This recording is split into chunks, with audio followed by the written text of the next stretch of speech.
नमस्कार. मी प्राध्यापक डॉक्टर सतीश कदम. आपण पाहत आहात गाळी इतिहास. आजचा आपला विषय आहे, ज्यानं पाकिस्तान या शब्दाची निर्मिती केली त्याला पाकिस्ताननं आपल्या मातृभूमीमध्ये अंतविधी सुद्धा करू दिला नाही.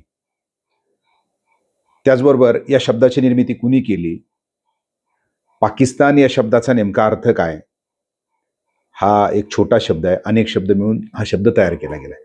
हे नेमकं काय विषय आहे हे पाहण्यासाठी पाहत राहा गाळी इतिहास. आपल्यासोबत थोडा वेळ राहा. जे नवीन आले असतील त्यांना विनंती की सबस्क्राईब करा. त्याच्यानुसार आपल्याला माहित आहे की 1947ला भारताची फाळणी झाली. हिंदुस्थान आणि पाकिस्तान असे दोन देश तयार झाले. याच्या पाठीमागं फार मोठी अशा प्रकारची पार्श्वभूमी आहे. इंग्रजांचं शासन त्यावेळेला भारत, पाकिस्तान, बांगलादेश हे तिन्ही एकच देश म्हणजे भारत होता.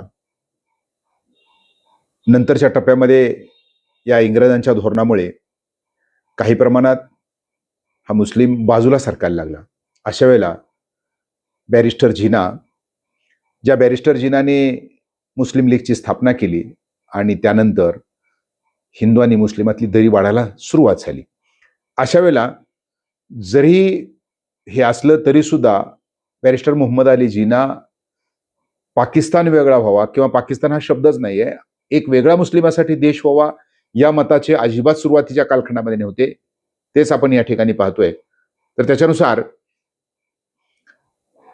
जो आज पाकिस्तान भाग म्हणतो, ज्याला आपण भारताच्या उत्तरेकडील भाग, तर त्या भागामध्ये खास करून या मुस्लिम जी धर्माची स्थापना त्याच भागातून झाल्यामुळे अफगाणिस्तान असेल किंवा तिकडं इराण, इराक, तुर्कस्तान हा भाग असल्यामुळे जी आक्रमणे ह्या भारतावर झाली आणि त्याच्यामुळं हा लोंढा भारतात येत असताना त्याच ठिकाणी त्यांच्या वस्त्या स्थिरावायला लागल्या. आणि म्हणून आपण जर पाहिलं असेल की आज पाकिस्तानचा भाग जो आपल्याकडे मोडून किंवा आपण जो काही अर्धा भाग दिलेला आहे, तर तिथं मुस्लिमांच्या वस्त्या तशाच प्रकारे होत्या. तर त्याच्यानुसार आज जो पाकिस्तान निर्मिती झाली तर त्याच्या पाठीमागं मूळ आपण जर कारण बघितलं, मूळ आपण त्याच्या पाठीमागची प्रेरणा जर बघितली, त्याचं मूळ आहे तर ते आहेत रहमत अली चौधरी. रहमत अली चौधरी ज्यांचा जन्म पाकिस्तानमध्ये झाल्यानंतर उच्च शिक्षणासाठी ते लंडनला गेले. तिथल्या केम्ब्रिज विद्यापीठामध्ये ते शिकतायत. आणि यावेळेला आपल्याला माहित आहे की 3 गोलमेज परिषदा चर्चा करण्याकरता भारताच्या ह्याच्यावर झालेल्या आहेत.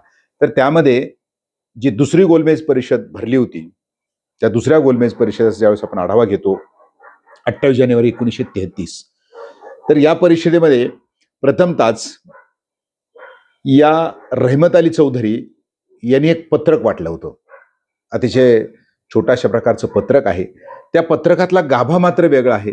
त्या पत्रकामध्ये काय लिहिलं होतं त्यांनी किंवा काय सांगितलं होतं, तर त्याच्यामध्ये त्यांनी मूळ मुद्दा जो मांडलेला आहे, तर तो मूळ मुद्दा काय होता, अभी नहीं तो कभी नहीं.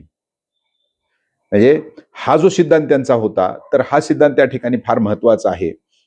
तर या सिद्धांतामध्ये 9 और निर्भर त्याला आपण म्हटलं जातं. या सिद्धांतामध्ये ते काय म्हणतायत किंवा ह्या पत्रकामध्ये ते काय म्हणतायत, तर त्या पत्रकामध्ये त्यांनी पाकिस्तान हा शब्द सुरुवातीला वापरलेला दिसतो. काही ठिकाणी पाकिस्तान या शब्दाची निर्मिती काश्मीरमध्ये 1928ला झाली म्हटलं जातं. मात्र अधिकृतपणे ज्यावेळेस आपण पाहतो तर त्यावेळेला 28 जानेवारी 1933ला रहमत अली चौधरी, जे की केम्ब्रिज विद्यापीठामध्ये शिकतायत, मूळचे पाकिस्तानी मुस्लिम आहेत, तर त्यांनी एक पत्रक वाटलं या गोलमेज परिषदेच्या लोकांना. आणि त्याच्यामध्ये त्यांनी मागणी काय केली होती बघा, तर ते म्हणतायत की उत्तरेकडील, भारताच्या उत्तरेकडील पंजाब असेल, वायव्य सरहद्द म्हणजे आजचा अफगाणिस्तानचा भाग, काश्मीर, सिंध आणि बलोच या प्रांताचा मिळून एक मुस्लिम राष्ट्र तयार व्हावं, एक स्वतंत्र मुस्लिम राष्ट्र आम्हाला द्यावं, अशा प्रकारचं पत्रक त्यांनी तिथं वाटलेलं होतं. ते पत्रक वाटत असताना ज्यावेळेस आपण बघितलं तर त्याच्यामध्ये पाकिस्तान हा शब्द त्यांनी सुचवलेला आहे. आता बऱ्याच आपण विकिपीडिया असेल, बरेच जण सर्क्युलेट करतायत की पाकिस्तान शब्दाची निर्मिती कशी झाली.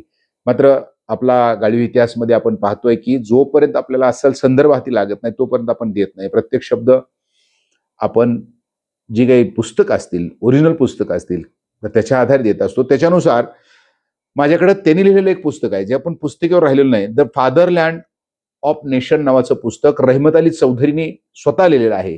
त्यातल्या पान नंबर 225 वर त्यांनी या पाकिस्तान जे काय असेल त्यांनी व्यवस्थित त्याची निर्मिती कशी झाली, तर त्यांनी याच्यामध्ये सांगितलेलं आहे की हा जो शब्द आहे पाकिस्तान, तर हा पाकिस्तान शब्द आम्ही तत्कालीन भारतभूमी आणि आशिया खंडातील जी काही राष्ट्र असतील तर त्या राष्ट्राच्या आधारे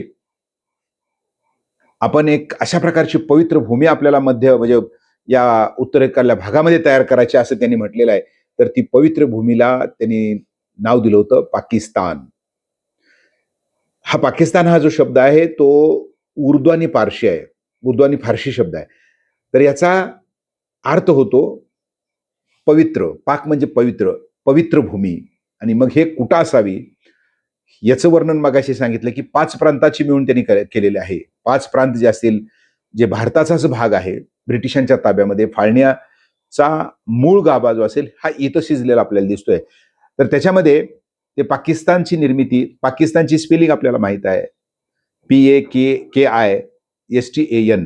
तर त्याच्या प्रत्येकाचा अर्थ आहे, प्रत्येक शब्दाला अर्थ आहे, प्रत्येकातलं त्याने एक एक शब्द घेतलेला आहे. तर त्याच्यानुसार पाकिस्तान पी जो असेल हा पंजाब पासून घेतला, पंजाब. दुसरा ए म्हणजेच अफगाणिस्तान खैबर पख्तून, के म्हणजेच काश्मीर आहे, आय म्हणजे इराण आहे, एस म्हणजे सिंध कच्छ आणि त्याच्यामध्ये काठेवाड येणार आहे, टी म्हणजे तुर्कस्तान आणि ए म्हणजे अफगाणिस्तान आणि एन म्हणजे बलुचिस्तान. म्हणजे असा पाकिस्तान जो आहे हा पाकिस्तान एवढ्या प्रांताचं हे पवित्र भूमीतून निघणारा भाग म्हणजे त्याला पाकिस्तान म्हटलेलं आहे. तर बऱ्याच ठिकाणी मी आता त्याची चर्चा आपल्याला खरं तर करायची गरज नाही. पाकिस्तान लिहित असताना टॅन हा शब्द बलुचिस्तानचा शेवटचा शब्द घेतला असं 99% याच्यामध्ये आहे. मात्र त्यांच्याच पुस्तकामध्ये द फादरलँड ऑफ नेशन मध्ये 225 वर सांगितलेला आहे. म्हणून जे काय आपल्याला विकिपीडिया बऱ्याच जणांनी मांडणी केली त्याच्यापेक्षा हा संदर्भ अस्सल आहे, वेगळा आहे, हे इथं महत्वाचं आहे. तर हे पत्रकं तिथं वाटली गेली.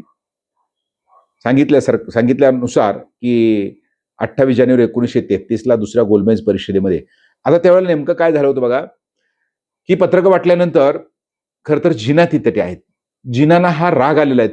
त्यांनी अक्षरशः म्हणजे त्याच्यावर रागावलेत की हे तू या देशाची फाळणी कशी करतो. म्हणजे सुरुवातीला जिना काय होते हेही आपल्याला त्याच्यामध्ये दिसेल. जिनाने सांगितलं की हे मान्य नाहीये, म्हणून त्यांना त्यांचाच विरोध असेल, आपल्या समाजाचा विरोध झालेला आपल्याला त्याला दिसतोय. मात्र थोड्याच दिवसामध्ये जे मुस्लिम लीग आहे म्हणजे बॅरिस्टर जिना ते आता हळूहळू करून तेच आता फाळणीकडे वळायला लागले. आणि त्यांचा सिद्धांत जर आपण बघितलं, 2 नेशन थेरी, द्विराष्ट्र सिद्धांत पुन्हा जिनानीच मांडला. आता जिनाने हा सिद्धांत मांडला. पत्र याच्या पाठीमागे जर बघितलं, रहमत अली चौधरीने जो सांगितलेला प्रदेश होता हा 5 प्रांताचा प्रदेश, आणि त्याला नाव काय राहावं, पाकिस्तान राहावं. मात्र पुढच्या असणाऱ्या प्रत्येक ह्याच्यामध्ये या रहमत अली चौधरीला डावलण्यात आलेलं आहे. रहमत अली चौधरी तुम्हाला पुन्हा कुठेही दिसत नाहीत. फक्त त्याने ते जी काही असणारी या देशाचं नाव, पाकिस्तानचं नाव या माणसानं दिलं. आणि मग आपण पुढं पाहिलं की 1947 2 देश निर्मिती, त्याची निर्मिती झाली.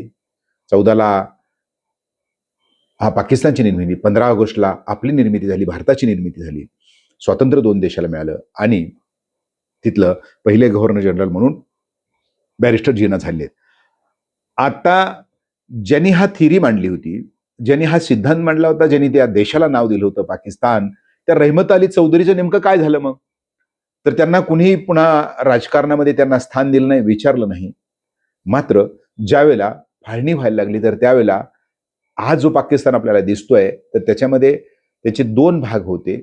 तर ते 2 भाग कुठले आहेत त्यांच्या दृष्टीनं, जे रहमत अली चौधरी बॅरिस्टर जिनावर नाराज आहेत. त्याचं कारण काय होतं, मगाशी सांगितलं की 5 प्रांताचा मिळून पाकिस्तान तयार करायचा आहे. मग 5 प्रांतामध्ये महत्वाचा प्रांत कुठला आहे, पंजाब आणि काश्मीर. त्यांना हे मान्य नव्हतं. आज बघितलं आपण, पंजाब अर्धाच गेलेला आहे आणि काश्मीर सुद्धा अर्धाच गेलेला आहे. त्यामुळं त्यांनी त्यांच्यावर टीका करायला सुरुवात केली. त्यामुळे त्यांच्यावर बंदीही घातली. ज्यावेळी स्वातंत्र्य झालं त्याच्यावर त्यांना पाकिस्तानमध्ये बंदी घातली. तरी सुद्धा ते पाकिस्तानमध्ये आले. पूर्व इथं राहायचं आपल्याला आता सर्व काही हे करून, म्हणून 1947 स्वातंत्र्य झाल्यानंतर आनंदाने ते पाकिस्तानमध्ये आले. पाकिस्तानमध्ये आल्यानंतर नेमकं काय झालं मग, तर तिथले असणारे पहिले पंतप्रधान जे होते लियाकत अली, तर त्यांनी यांना हद्दपार केलं. म्हणजे पाकिस्तान सोडायला भाग पाडलं, देशातून हाकलून दिलं. आणि आपल्याला आश्चर्य वाटेल, ज्यांनी पाकिस्तान या असणाऱ्या नावाची निर्मिती केली, द्विराष्ट्र सिद्धांताचा खरा असणारा गाभा ज्यांनी मांडला, या असणाऱ्या रहमत अली चौधरीला पुन्हा पाकिस्तानमध्ये यायला जमलंच नाही किंवा येऊच दिलं नाही. त्यामुळं केम्ब्रिज याच ठिकाणी त्यांचं तिथं निधन झालेलं आपल्याला दिसतंय. 3 फेब्रुवारी 1951ला तिथंच त्यांचं निधन झालं. एवढंच नाही तर तिथं असणारे उच्चायुक्त सुद्धा त्यांच्या अंत्यविधीला त्यांचं दफन करायचं आहे, त्याला आले नाहीत. त्या विद्यापीठातील त्यांच्या सहकार्याने तिथल्या त्यांचं दफन सुद्धा त्यांनीच केलेलं आहे. आणि मग भांडून शेवटी त्यांचा पत्रव्यवहार केला आणि मग तिथल्या उच्चायुक्ताने 1953ला त्यांच्या दफनविधीचे पैसे त्या विद्यापीठाला परत दिले. म्हणजे अशा रीतीने एकंदर ज्यांनी असणाऱ्या पाकिस्तान नाव दिलं, या देशाला पाकिस्तानला नाव दिलं, तर ते नाव आपण आत्ताच पाहिलं की तिथं असणारे वेगवेगळ्या प्रकारचे प्रांत. आपल्याला पुन्हा काही जण प्रश्न मला विचारतील की या पाकिस्तानमध्ये इराण, तुर्कस्तान, अफगाणिस्तान शब्द कसे आले. त्यांनीच आपल्या सिद्धांतामध्ये द फादरलँड ऑफ नेशन नावाच्या पुस्तकामध्ये स्वतःच वर्णन केलं आहे की या परिसरातली पवित्र भूमी 5 प्रांताची म्हणजेच पाकिस्तान हा त्यातला गाभा आहे, जो आपण नवीन या ठिकाणी त्यांच्या संदर्भावर आधारित मांडतो. हा व्हिडिओ आपल्याला कसा वाटला निश्चित सांगा, लाईक करा, शेअर करा आणि जे नवीन आले असतील त्यांनी सबस्क्राईब करू विसरू नका. पाहत राहा गाळीव इतिहास.